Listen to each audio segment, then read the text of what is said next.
Further, we know that Luke has simply edited Matthew by taking the saying from Matthew, which is also an embellishment of Mark's passage, and pushing it way beyond the original meaning.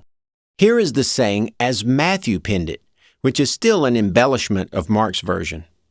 Anyone who loves his father or mother more than me is not worthy of me. Anyone who loves his son or daughter more than me is not worthy of me. Here, Jesus is not made to command his would-be followers to hate their parents, but only to love him more than they. No violation of the fifth commandment here, but Luke decided to push this into hyperbole and make the entire passage a stern warning from Jesus to count the cost of discipleship. Here is the original passage from Mark, which says nothing at all about loving Jesus more than one's parents. When he had called the people to himself, with his disciples also, he said to them, "Whoever desires to come after me, let him deny himself and take up his cross and follow me. For whoever desires to save his life will lose it, but whoever loses his life for my sake and the gospel's will save it." If we simply ignore the clear reality that later evangelists edited the earlier ones in order to improve upon them, we're still left with Luke, the author, who made his Jesus exaggerate the truth in order to drive home Luke's point. Facts are not always sacred to a New Testament writer. Now back to Paul. Since Paul's goal was not to argue for Jesus' humanity, but was to show Adam as the cause of our troubles and Jesus as the solution, it was convenient for Paul to call Jesus a man in order to maintain the symmetry of his comparison-contrast setup. Remember that Paul elsewhere refers to Jesus as a being who simply took on the likeness or physical appearance of a man. So if Jesus looked like a man, and Paul desired to contrast Jesus with an actual man and link them via their roles in salvation, it is easy to see that Paul could call Jesus a man and be using that term loosely, just out of convenience to maintain his contrast, just as the author of Hebrews, Matthew, Luke, and other New Testament writers also fudged the facts. Just as God wasn't really a male with testicles and a penis, Paul's Jesus was only a man in the sense that he had transformed into the shape of a man while descending through the levels of heaven in order to trick the demons or rulers of this age into killing him. It's also interesting to note that the term Son of Man, which is a euphemism for human being, is never used at all by any of the epistle writers to refer to Jesus. The two references in Revelations are not used as an epithet or label for Jesus, but as more of a euphemism, meaning human being. The two references in Revelations actually support the fact that Jesus merely took on the appearance of a man, but did not actually become a real human being. And in the midst of the 7 lampstands, one like to a son of man, clothed to the foot and girt round at the breast with a golden girdle. We see Jesus described as looking as a human being again in Revelation 14:14.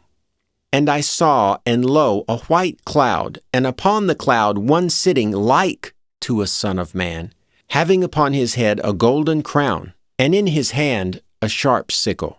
The term Son of Man is only used as a direct label for Jesus in the Gospels and Acts, and it appears 85 times. To think that Jesus would have referred to himself as the Son of Man so often without the other epistle writers mentioning it even once is quite telling. Again, if God had a son, that son would necessarily be a God, but not necessarily a human. Paul never knew a human Jesus, as that would have put Jesus in contact with sinners, which contradicts the author of Hebrews' claim that Jesus was separate from sinners.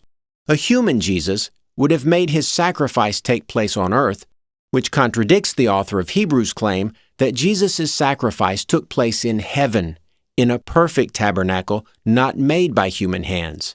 Further, simply having human flesh would have caused Jesus to be corrupt and sinful, according to Paul.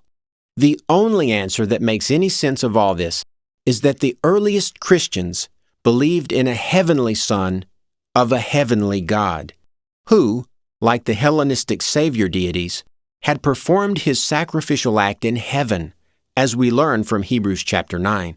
His blood, although not human, was spilt in a heavenly tabernacle not made by human hands. He merely took on the likeness of mankind, a physical similarity in order to deceive the demons into killing him and carry out God's plan.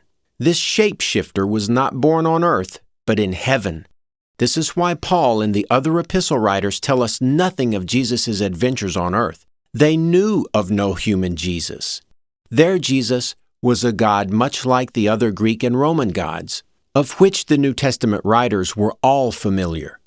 A God created in their image, in the image of Anthropos.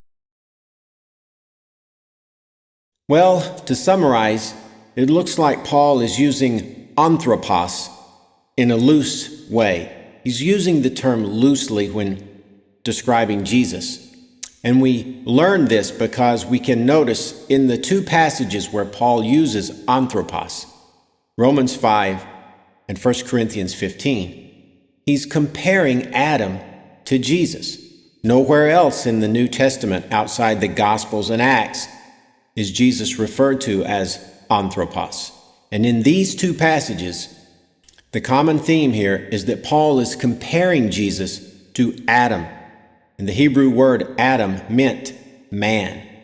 And so it behooved Paul to keep the symmetry intact. We looked at Hebrews and compared Hebrews 9, and the same exact arguing tactic is used by Paul in Romans and 1 Corinthians 15. Paul is trying to draw similarities and differences between Adam and Jesus. The author of Hebrews was trying to draw similarities and differences between the high priest on earth and Jesus, the heavenly high priest.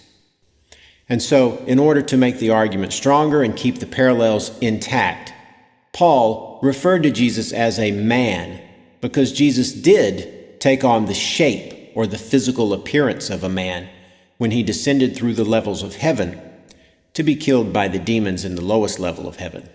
And so, in a sense, Jesus could be referred to as a man because he looked like a man and he did take on a physical form in order to die and be crucified. So, there's the answer. It just involves a little bit of examining of some precedents in Hebrews and some other places where we see that what's being said is not always intended to be taken literally. Well, that's it for now. No idea what I'll tackle next, but I'll probably stay on these objection verses. So anyway, catch you next time.